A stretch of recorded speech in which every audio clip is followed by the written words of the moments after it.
kung kahapon yung generic name supporting organization ng ICANN na i-vlog natin, yun yung namamahala sa generic top level domains, yung .com, .biz, .info yun.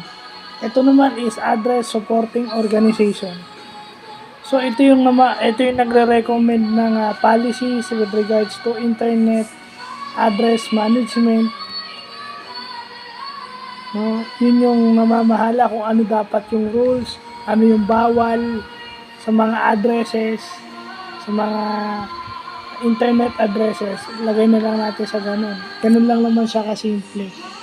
So makikita na natin na hinahati yung ICANN sa iba't ibang organization. So maganda at nalalaman natin yan. Maaring alam na ng iba yan. Lagi ko nang sinasabi, maaring bago lang sa akin, pero it's better late than never.